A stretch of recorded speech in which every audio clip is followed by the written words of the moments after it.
Hello friends. आपने army schools के जो AWS के जो OST टेस्ट है वो रिसेंटली क्वालिफाइड किए हैं, सो कंग्रेचुलेशंस मेरी तरफ से।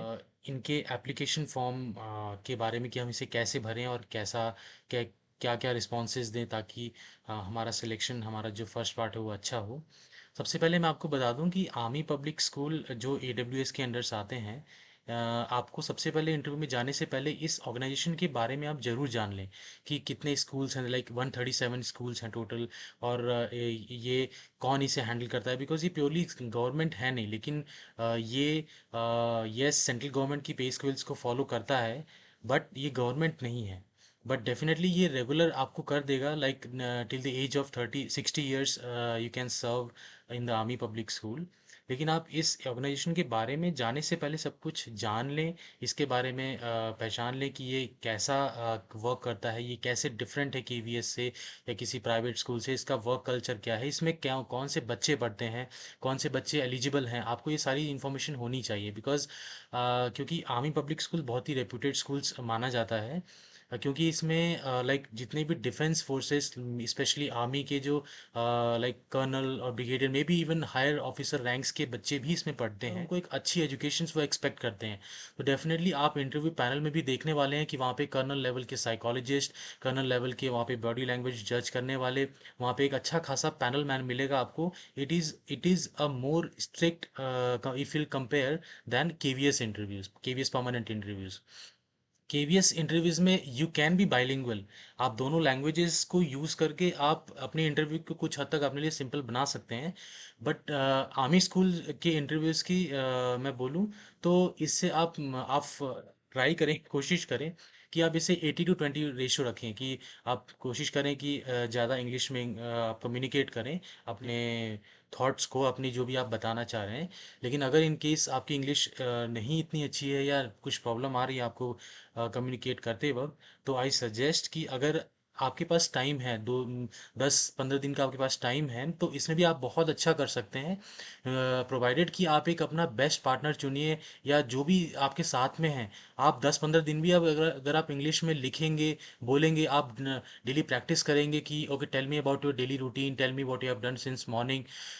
ये अगर आप प्रैक्टिस करेंगे डेली, तो ट्रस्ट मी आपका एक अलग से कॉन्फिडेंस बिल्डअप होगा इंग्लिश स्पीकिंग में। आपको वहाँ पर इंग्लिश बोलनी ही है। आपको आप नहीं, क्योंकि देखिए आप एक रेगुलर पोस्ट के लिए इंटरव्यू देने जा रहे हैं। You can not be so loose about yourself कि आपको कम्युनिकेट भी नहीं कर पा रहे हैं आप। सो ये डेफिनेटली एक थोड़ा सा नेगेटिव पॉइंट हो जाता है, बट येस आप इम्प्रूव कर सकते हैं, ट्रस्ट में। आप अपने जो भी, अगर कोई APS की तैयारी कर रहा है या किसी KVS की तैयारी कर रहा है या आपका फ्रेंड सर्कल है, आप साथ में बैठे डेली, आप अपनी कुछ भी उसको टॉपिक दें कि what you have done in your last birthday, how did you celebrate your last birthday, so what you have done since morning. ऐसे करके अगर आप बताएंगे तो आप ट्रस्ट में आपका इंग्लिश इंप्रूव होगा। तो चलिए आज हम अपना जो मेन हमारा जो फोकस है, एप्लीकेशन फॉर्म को आप कैसे भरें वो डिस्कस करेंगे। लेकिन सबसे पहले हम, जैसे मैंने बताया कि आप आर्मी स्कूल्स के बारे में ज़रूर जान लें, इसको इस पे सर्च करें और खुद से सर्च करें कि कैसे क्या होता है, इसकी क्या वर्किंग स्टाइल है और KVS से कैसे डिफरेंट है। डिफरेंट डिफरेंट लोगों से पता करें। अगर आप खुद थोड़ी सी मेहनत करेंगे तो डेफिनेटली वो चीज़ आपको याद रहेगी, किसी से सुनेंगे तो वो याद थोड़ा कम रहता है। आप हम आगे बढ़ते हैं। ये हमारा एप्लीकेशन फॉर्म है, आप देख सकते हैं army school application form for teaching staff. ये जो एप्लीकेशन फॉर्म होता है हर एक स्कूल का, चाहे आप KVS का लें, चाहे नवोदय विद्यालय का लें, चाहे आपके आर्मी पब्लिक स्कूल का लें, चाहे किसी भी स्कूल का लें, ये एक एप्लीकेशन फॉर्म जो कि वो जैसे कि जिसे आप बायोडाटा फॉर्म भी कह सकते हैं, CV भी कह सकते हैं, रिज्यूमे भी कह सकते हैं। इस एप्लीकेशन फॉर्म से ही क्वेश्चंस सारे बनते हैं। इनिशिएट यहीं से होता है और यही फर्स्ट इंप्रेशन होता है कि आपका इंटरव्यू किस तरफ जाएगा, आपका इंटरव्यू कहाँ तक जाएगा, या आपका इंटरव्यू कितनी देर तक होने वाला है, या आपका इंटरव्यू कितना सक्सेसफुल और कितना अच्छा होने वाला है, कितना इंजॉयमेंट मतलब उसमें, मतलब ठीक मतलब कंफर्टेबली होने वाला है। तो देखिए जैसे कि फर्स्ट वेरी मतलब सबसे पहला पार्ट इन्होंने पूछा है कि एप्लीकेशन फॉर्म, यहाँ पे आपको टिक कर देना है कि आप PGT TGT या PRT के लिए अप्लाई कर रहे हैं। फिर school where you would like to work, आप स्कूल का एक पर्टिकुलर नाम भरेंगे, क्योंकि आर्मी स्कूल्स के इंटरव्यू ज़्यादातर पैनल्स में होते हैं कि 2-3 आर्मी स्कूल्स मिल करके एक इंटरव्यू कंडक्ट कराते हैं। आपको एक स्कूल का इसमें नाम भरना है, 2 स्कूल का नाम नहीं, 3 स्कूल का नाम नहीं, सिर्फ एक स्कूल का नाम भरना है। After selection if they find कि येस यहाँ पर वैकेंसी नहीं है, वहाँ पे they can allocate you, they definitely going to allocate you. आपको यहाँ पर मल्टीपल स्कूल्स का नाम नहीं भरना है, क्योंकि यहाँ पे इन्होंने क्लियरली पूछा है स्कूल। नो डाउट एक सिंगल स्कूल का नाम भरें यहाँ पर। एक recent passport size colour photograph यहाँ पे, डू नॉट स्टैपल। आपको मैं बता दूं कि अपनी एप्लीकेशन फॉर्म भरते वक्त be very neat, means try to be very neat. आप एक क्लियरली बोल्ड, जहाँ बोल्ड लेटर्स में लिखा हुआ है या ब्लॉक लेटर्स में लिखा हुआ है तो ब्लॉक लेटर्स में भरें। जहाँ पर लिखा हुआ है डू नॉट स्टैपल तो स्टैपल ना करें। मतलब एक इंस्ट्रक्शंस को फॉलो करें, क्योंकि एक आपका फर्स्ट इंप्रेशन, आप एक रेगुलर पोस्ट के लिए जा रहे हैं, तो आपको ये मैटर करेगा कि आप जो है कैसा एप्लीकेशन फॉर्म वहाँ पे रिप्रेजेंट कर रहे हैं। तो यहाँ पर अपनी फोटो चिपकाएं। उसके बाद आपका पर्सनल डेटा, पर्सनल डेटा आपका नाम, आपका जो हस्बैंड वाइफ या जो भी है वहाँ पे भरें। उसके बाद अपना डिटेल्स, ये देखें कि आपके यहीं से क्वेश्चन शुरू हो जाते हैं, यहाँ से ही। अगर आपका नाम कुछ स्पेशल है या कुछ यूनिक है, या आपके नाम की स्पेलिंग में कुछ मिस्टेक है, जैसे मेरे नाम की स्पेलिंग में डब्ल्यू है लास्ट में, सो डेफिनेटली मैं किसी भी इंटरव्यू में जाता हूँ तो मेरे मेरे पास सबसे पहला क्वेश्चन होता है कि is there any special reason that you are using W in your surname. So आपके पास एक मतलब ये आप क्योंकि सालों से फेस करते आ रहे हैं या करने वाले हैं, तो आपके पास एक रीज़न ऑलरेडी प्रिपेयर होना चाहिए। नॉट आगे आप उसे मगअप कर लें कि हाँ नहीं मुझे ये बोलना है रट करके, नहीं। आपके पास एक जेन्युइन रीज़न होना चाहिए कि यस, लाइक मेरा रीज़न रहता था कि मैं, मेरे फादर मिलिट्री में थे, तो वहाँ पे मिलिट्री रिकॉर्ड्स में जो नाम चढ़ता गया हम उसी को हमारी पूरी फैमिली कैरी करती गई। तो आपके पास एक प्रॉपर, एक जेन्युइन, एक नेचुरल आंसर जो कि सच में आंसर है वो, तो वो डेफिनेटली उसके पीछे वो जाना चाहेंगे तो आप उन्हें बता सकते हैं कि ये रीज़न है। उसके बाद यहाँ पर date of birth, nationality, state.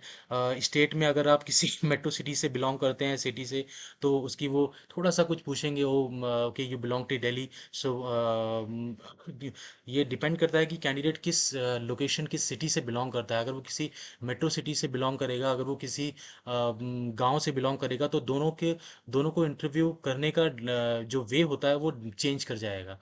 क्योंकि एक मेट्रो सिटी वाला कैंडिडेट अगर जिसे इतना ज़्यादा एक्सपोजर मिला है, और एक गांव वाला जो कि एक स्टूडेंट है जिसे कि बहुत कम एक्सपोजर मिला है, जो कि कम आदमियों या कम लोगों के बीचों में रहा है, तो उसका एक्सपोजर और उसकी नॉलेज एक्सपैंड की जो लिमिट है वो ज़्यादा नहीं होगी कंपैरिजन टू जो मेट्रो सिटीज़ में रहा है या अच्छे शहर में रहा है। आपको अपने शहर की, अपने स्टेट की पॉपुलेशन दोनों पता होनी चाहिए कि क्या है। आपके अपने स्टेट जहाँ पे रह रहे हैं आप लंबे टाइम से, वहाँ पे आपकी फेमस चीज़ें पता होनी चाहिए कि क्या है। आपको ये अपने अपने ये अभी सिर्फ आपके अपने बारे में है। यहाँ पे इतने सारे क्वेश्चन अराइजेज होते हैं।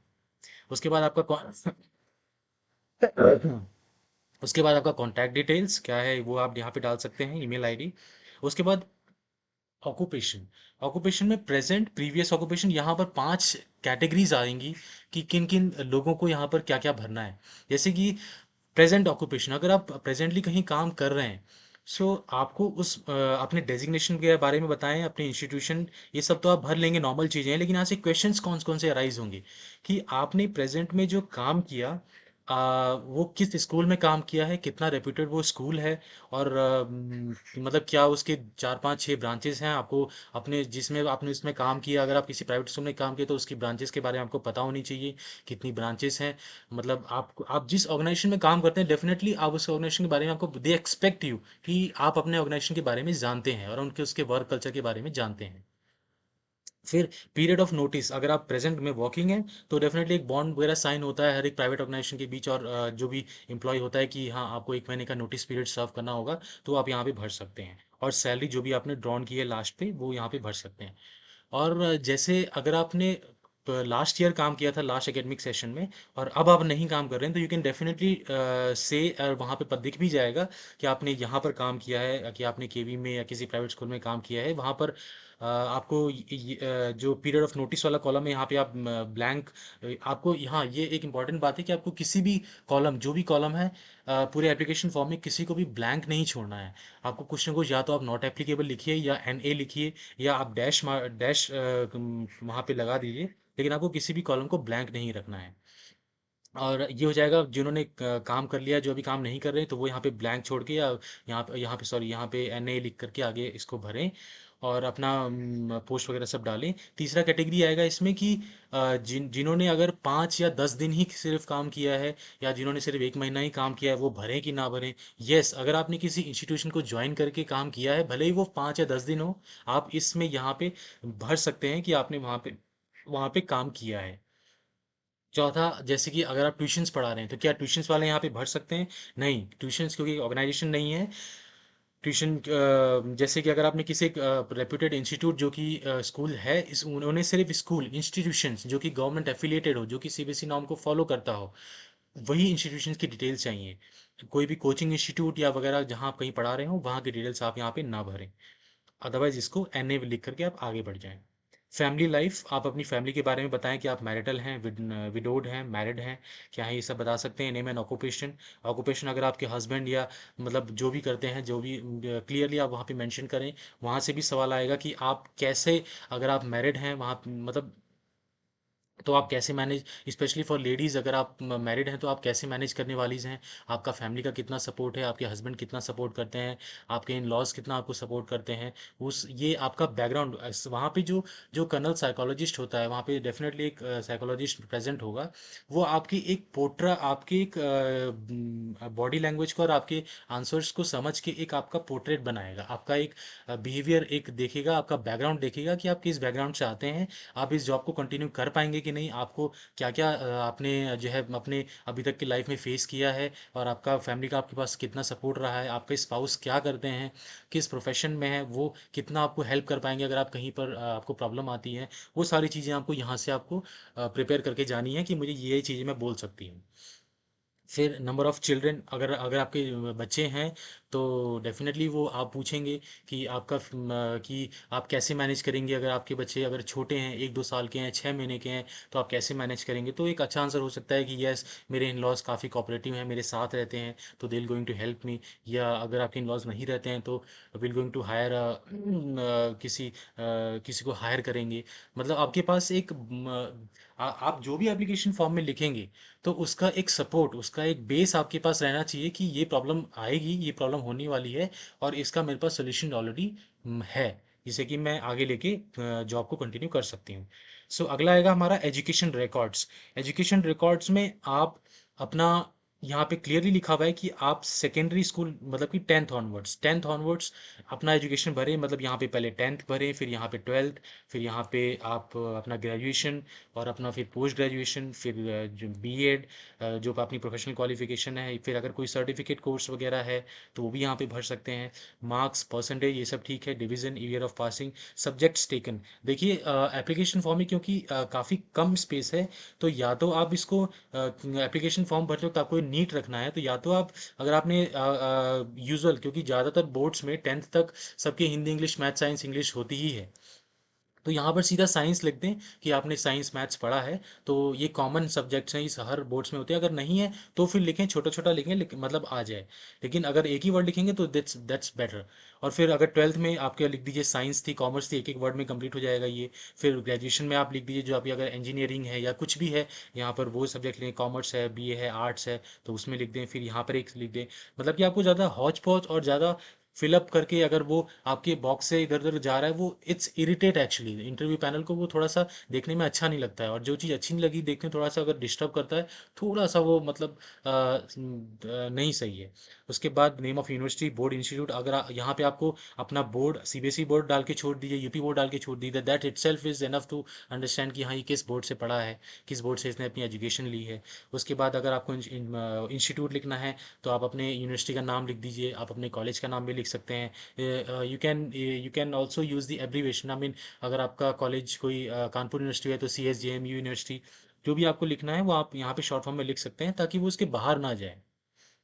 उसके बाद graduation, post graduation through correspondence course और रेगुलर, यहाँ पे आप रेगुलर भरिए, या कॉरेस्पॉन्डेंस जो भी आपने की है। आप इसमें बिल्कुल भी क्या कहते हैं, डाउट मत रखिए कि आप कॉरेस्पॉन्डेंस से मेरा सिलेक्शन होगा नहीं होगा, मैं वहाँ पे कुछ और बोल दूँ, ऐसा नहीं है।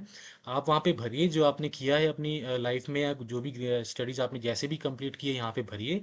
और इसके साथ ही आप एक एक जेन्युइन आंसर के साथ रेडी रहिए कि अगर मैं यहाँ पे भर्ती हूँ या भरता हूँ करस्पॉन्डेंस, तो मैंने करस्पॉन्डेंस क्यों की, क्या मैं रेगुलर नहीं जा पाई या मैं रेगुलर नहीं जा पाया, ऐसे क्या circumstances थे, ऐसे मेरे लाइफ में या मेरी पर्सनल लाइफ में या मेरी फैमिली लाइफ में ऐसा क्या हुआ कि मैं करस्पॉन्डेंस नहीं कर पाया। ये सारी चीज़ों को आप जस्टिफाई करें। रेगुलर होगा तो नो प्रॉब्लम, क्योंकि सारे ही रेगुलर करते हैं, अगर लेकिन करस्पॉन्डेंस है तो आप एक डेफिनेटली रीज़न के साथ तैयार रहिए। आपको रटना नहीं है, आपको इस पूरे एप्लीकेशन फॉर्म में जो भी आपको आंसर्स देने हैं वो आपको मगअप नहीं करके जाना है। आप, क्योंककि अगर आप नेचुरल या जेन्युइन चीज़ें बोलेंगे तो आपको रटने की ज़रूरत नहीं है। आप बोल सकते हैं कि yes my family condition were not that good that time, कि वहाँ पर फाइनेंशियल हमारे पास इतनी ज़्यादा मदद नहीं थी, so I was the only one जिसके ऊपर फैमिली डिपेंड थी। So I decided to work, और उसी टाइम पे मुझे अपना ग्रेजुएशन भी कंप्लीट करना था, सो मैंने ओपन से भर दिया। तो ये एक पॉजिटिविटी की तरफ आप एक जो आपका आप पे जो उनका जो थॉट जाएगा वो पॉजिटिविटी की तरफ जाएगा कि इसने अपनी फैमिली को भी सपोर्ट किया financially, and along with that he completed his education as well। तो इससे क्या होगा कि एक आपका पॉजिटिव चीज़ें जाएंगी। तो यही चीज़ें मैटर करती हैं, ये चीज़ें आपको वहाँ बतानी है कि आपने लाइफ में जो चीज़ें फेस की हैं, जो आपने लाइफ में चीज़ें को देखा है सामने, वो चीज़ें वहाँ बतानी है, ताकि इससे आपका एक अच्छा सा इमेज बने कि आपने कैसे अपनी फैमिली की हेल्प की है। इस उसके बाद have you cleared CSB, means आपने क्या आर्मी एडब्ल्यूएस का जो ऑनलाइन स्क्रीनिंग टेस्ट होता है वो क्लियर किया है, उसकी डेट डाल दीजिए। अगर आपने सीटेट यूपीटेट या यूकेटेट जो भी स्टेट का है अगर आपने क्वालिफाई किया तो दोनों की डेट यहाँ पे डालिए। आप कुछ भी वहाँ छुपाइए नहीं, जो भी आपने कुछ भी हासिल किया है आप उसको वहाँ पे लिख दीजिए। Name of the classes you would prefer to teach with subjects. अब यहाँ पे उसने बोला है कि आप क्लासेस बताइए, कि क्लासेस आप कौन सी क्लासेस को प्रेफर करेंगे। मतलब बहुतों की चॉइस होती है कि मैं नहीं, मैं सिर्फ थर्ड से फिफ्थ पढ़ाऊंगा, या मैं सिर्फ वन टू सेकंड पढ़ाऊंगी। तो आप जो भी क्लासेस यहाँ पे मेंशन करेंगे, मेक श्योर जो आप क्लासेस मेंशन नहीं करेंगे उसका एक रीज़न ढूंढ के रखें आप, कि आप क्यों नहीं पढ़ाना चाहते। जैसे कि अगर आप बोल देंगे यहाँ पे कि मैं सर मुझे थर्ड से लेकर के फिफ्थ तक मुझे पढ़ाना पसंद है, मुझे मैं उसमें कंफर्टेबल हूँ कि मैं थर्ड से फिफ्थ पढ़ाऊंगी, तो डेफिनेटली क्वेश्चन यहाँ पे ऑटोमेटिकली अराइज हो जाएगा कि why not first and second. तो फर्स्ट एंड सेकंड के आप अपने या तो दो आंसर हो सकते हैं कि आप अपने एक्सपीरियंस के बेसिस पे दें, कि सर जैसा कि मैंने देखा है पिछले स्कूल्स में, वहाँ पर सीनियर मोस्ट टीचर्स क्या करती हैं कि जो प्रिंसिपल होती है वहाँ पर सीनियर मोस्ट टीचर्स को फर्स्ट एंड सेकंड क्लासेस देती हैं, ताकि उसमें बच्चों को सीनियर मोस्ट टीचर से एक्सपीरियंस से वो उन्हें ईजिली उन्हें टीच कर पाएँ उन्हें। तो आपके पास रीज़न होने चाहिए कि why not first and second. आपके पास जेन्युइन रीज़न होना चाहिए कि आप फर्स्ट एंड सेकंड को क्यों नहीं पढ़ाना चाहते क्या है। तो आप इसमें हमेशा दो आंसर्स दे सकते हैं कि मैम या सर, मैंने अभी तक जहाँ तक देखा है कि अभी तक जितने भी सीनियर मोस्ट टीचर्स थे उनको फर्स्ट एंड सेकंड क्लासेस देती, जो कि अच्छा भी है, क्योंकि उन्हें इतना 30 to 35 ईयर्स ऑफ एक्सपीरियंस होता है, 20-30 साल का, तो वो फर्स्ट एंड सेकंड क्लास के स्टूडेंट्स को अच्छी तरीके से हैंडल कर सकते हैं। तो अभी तक मुझे मौका नहीं मिला, बस yes, if given an option I will definitely try would give my best to teach first and second classes. बस एज ऑफ नाउ मैं फर्स्ट एंड सेकंड क्लासेस को अभी तक मैंने टीच नहीं किया है, तो that's why I have written third to fifth. तो ये एक आंसर हो सकता है। तो आपको वहाँ पर एक रीज़न के साथ आपको अपना हर एक आंसर, आप कुछ भी जो भी आप एप्लीकेशन फॉर्म पे अपना आंसर दें, उसके आगे पीछे का अगर अगर आपने कोई चीज़ मिस की है या कोई चीज़ नहीं है तो वो क्यों, आप वाई हर एक अपने आंसर्स के हमेशा वाई जरूर सोचें कि ये ऐसा क्यों है। अगर आप सब्जेक्ट्स चूज़ करते हैं कि नहीं, मुझे ईवीएस पढ़ाना है, मुझे मैथ्स पढ़ाना है, मुझे साइंस पढ़ानी है, तो क्यों ऐसा, क्यों नहीं कि मतलब इंग्लिश क्यों नहीं पढ़ानी है, तो उसका भी रीज़न आप ध्यान रखें। तो आप हमेशा उसको नेगेटिव में आंसर ना दें। आप ये कोशिश करें, ये बोलें कि मुझे अभी तक सर क्योंकि मौका नहीं मिला, या वहाँ पे स्कूल में ज़्यादा पीरियड्स मैंने इतने नहीं ले पाई या नहीं ले पाया इंग्लिश के या ईवीएस के या मैथ्स के। Training in NCC, scouting, music, art, dramatics और other such activities give rank status proficiency achieved. यहाँ पे आपको, अगर आपने एनसीसी में ट्रेनिंग की है या स्काउट गाइड्स आपने लिया था स्कूल टाइम पे, म्यूज़िक, आर्ट, ड्रामेटिक्स, ये सारी चीज़ें आपको बतानी है जो आपने किया है। और अगर आपने वो चीज़ें नहीं की हैं तो फिर आई सजेस्ट कि आप वहाँ ना लिखें। अगर आपने किया है लेकिन आपको याद नहीं है, तो आप ये भी बिल्कुल ना सोचें कि मैं जाने से पहले एक दो दिन पढ़ लूँगी उस बारे में तो मैं वहाँ बता लूँगी, ऐसा नहीं है। अगर या तो आप उसके बारे में अच्छे से पढ़ें और फिर हर एक चीज़ को जानें, उसकी बारीकी को जानें, तभी वहाँ पे मेंशन करें। अदरवाइज़ वो काम नहीं करने वाला है। अगर उन्होंने कुछ कुछ भी डिटेल में पूछ लिया तो आप वहाँ पे अटक जाएंगे, वहाँ पे रुक जाएंगे, और जो कि आप में फिर सेल्फ कॉन्फिडेंस को वो डाउन करेगा। तो it's better not to use any sentence और any means any qualities that you have not done it. और स्पेसिफिकली लाइक आर्ट और ड्रामेटिक्स, लाइक आप पहले आर्ट करते थे, आपके पास सर्टिफिकेट भी है, तो आप या तो उस बारे में अच्छे से पढ़ लीजिए उसको, या तो आप उसको, अगर आप आर्ट एक टीचर हैं या कुछ भी है, तो आप उसके बारे में अच्छे से पढ़ लीजिए। अच्छे मीन्स बहुत अच्छी तरीके से पढ़ लीजिए, डिटेल में थोड़ा सा जान लीजिए उसको, उसके बाद ही यहाँ पे मेंशन करें। मेरिट स्कॉलरशिप अगर आपने कोई मेरिट वगैरह जीती है तो वो यहाँ पे मेंशन करें। फिर language, you can read write and speak, of course Hindi और इंग्लिश तो आप यहाँ पे मेंशन करेंगे, अगर कोई और थर्ड लैंग्वेज है तो वो बेनिफिशियल है, यहाँ पे आप भर दें। उसके बाद एनी बुक्स और आर्टिकल, जैसे कि रिसर्च पेपर्स वगैरह होते हैं, अगर आपने अपने टीचिंग करियर में कहीं कुछ किसी उसमें कहीं लिखा है आर्टिकल वगैरह, तो वो मेंशन कर सकते हैं, बुक चैप्टर मेंशन कर सकते हैं। टाइटल, मैगजीन्स इन विच पब्लिश्ड, कहाँ पर पब्लिश हुआ है वो चीज़ें मैगजीन पब्लिश कर सकते हैं। एक्सपीरियंस, एक्सपीरियंस में यहाँ पे ये इंपॉर्टेंट है कि आपने experience स्टेटिंग with your opinion there is not attach a separate sheet. इन्होंने स्पेसिफिकली मेंशन कर रखा है कि अगर आपको कमी लगे इस बॉक्स में कि आप नहीं चीज़ें को एक्सप्लेन कर पा रहे हैं अच्छे से, तो एक सेपरेट शीट को अटैच करें।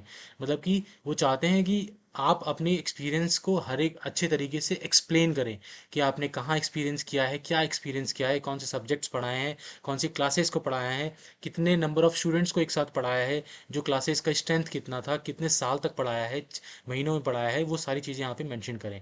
Experience as a PGT teacher, experience as TGT और पीआरटी, अगर यहाँ पे दो ही कॉलम है, अगर आपने 4-5 स्कूलों में पढ़ा लिया है, तो आप या तो इस फाइल को वर्ड में खोल करके वहाँ पर आप यहाँ से कॉलम बढ़ा सकते हैं। अगर आप कॉलम नहीं बढ़ा सकते हैं तो फिर आप एक सेपरेट शीट अटैच करें, और उस शीट में आप पीजीटी टीजीटी या जो भी आपको कॉलम ऐड करने हैं वहाँ पर आप भरें उसे। और include any other post which held are relevant. Suppose अगर किसी किसी स्कूल में होता है कि आप एक काफ़ी अच्छे टीचर हैं, और प्रिंसिपल या जो स्कूल का मैनेजमेंट है उन्हें लगा कि नहीं, फॉर द टाइम बिंग हमारे पास हेड मिस्ट्रेस नहीं है या हेड मास्टर नहीं है, तो हम इनको थोड़ी देर के लिए बना सकते हैं। तो अगर ऐसा कभी आपको मौका मिला है कि आप हेड मास्टर आपने एक्ट किया है for even for a 15 days, for 1 month, और maybe for a period of 1 day, you should mention कि येस मैंने एज अ हेड मास्टर या एज अ प्रिंसिपल या as a coordinator of the school मैंने काम किया है। और इससे आपकी लीडरशिप आएगी बाहर की, इसने जो है स्कूल को हैंडल भी किया है, या इसने टीचरों का लेसन प्लान वगैरह चेक किया है, टीचिंग प्लान चेक किया है, स्कूल के पीरियड्स वगैरह या एग्जाम्स कोऑर्डिनेटर ये रह चुका है। तो इसमें आपकी लीडरशिप आगे आएगी बाहर। उसके बाद आपका aptitude, aptitude subject which you enjoy teaching most. अगर आप इसमें आपको सब्जेक्ट भरना है, इसमें एक ही सब्जेक्ट भरें आप, इसमें कुछ ऐसा नहीं आप इंग्लिश मैथ साइंस तीनों भर दें। आप एक स्पेसिफिक सब्जेक्ट भरें, क्योंकि उन्होंने सब्जेक्ट बोला है, या फिर सब्जेक्ट्स अगर भर रहे हैं तो ये सिमिलर हो जाएगा कि फिर बाकी सब्जेक्ट्स क्यों, मतलब इसमें आपको ऐसा स्केच अच्छा लग गया कि आप वो नहीं वैसे करके। और other other area, cultural activities में आपने असेंबली, आपने स्पोर्ट्स मीट में कुछ कराया है, या आपने योगा कुछ टीच की है, या आपने डांस सिखाया है, म्यूज़िक सिखाया है, ये सारी जितनी भी कल्चरल एक्टिविटीज़ स्कूलों में होती हैं, या आपने कभी स्कूलों में पढ़ाया है वहाँ पर होती हैं, वो सारी चीज़ों को आपने मेमोराइज़ करना है। आपने मेमोराइज़ करके उसके बाद उसको लिखना है एक पेपर पे, और फिर यहाँ पे छोटा छोटा करके जितना ऐसा नहीं है कि आपको जितनी यहाँ पे स्पेस मिला है इतना ही भरना है। आप अगर आपके पास लिखने के लिए है तो आप उसमें एक्स्ट्रा स्पेस इस्तेमाल कर सकते हैं, लेकिन एक नीट है, अच्छी साफ सुथरी हैंडराइटिंग में, कहीं ओवर द फ्लो ना, मतलब अटपटा सा ना लगे। फिर can you take indoor outdoor games with boys and girls, कि आपको वहाँ पे बताना है कि आप अपने स्कूल में क्या बॉयज़ और गर्ल्स को जो है उनके साथ उनके बीच में गेम्स वगैरह खिलवा सकते हैं। आप जो है उनके साथ, जैसे कई बार आप सब्जेक्ट टीचर हैं लेकिन आपका जो है एडजस्टमेंट वगैरह लग जाता है कि आज आप इस क्लास में चले जाइए, वहाँ पे गेम्स का पीरियड है। क्या आप ये चीज़ें हैंडल कर सकते हैं? आपने इंडोर में बॉयज़ को किस तरीके का गेम्स खिलाया है, गर्ल्स में किस तरीके का गेम्स खिलाया है, आउटडोर में किस तरीके का गेम्स खिलाया है, कौन कौन से गेम्स, या गर्ल्स में कौन कौन से गेम्स खिलाए, आपने खुद कौन से गेम्स खेले हैं, which major games do you play. अगर ऐसा है कि आप बिफोर मैरिज गेम्स खेला करती थी, आफ्टर मैरिज आप नहीं खेल रही हैं, तो आप थोड़ा सा लिख सकते हैं कि येस आई मीन्स, यहाँ पर आप लिख सकते हैं जैसे आप पहले बैडमिंटन खेला करती थी अब नहीं खेलती हैं, तो बैडमिंटन लिख सकते हैं। थोड़ा बहुत उसके बारे में जान लें कि हल्का सा उसके बारे में थोड़ा सा ओवरव्यू रख लें।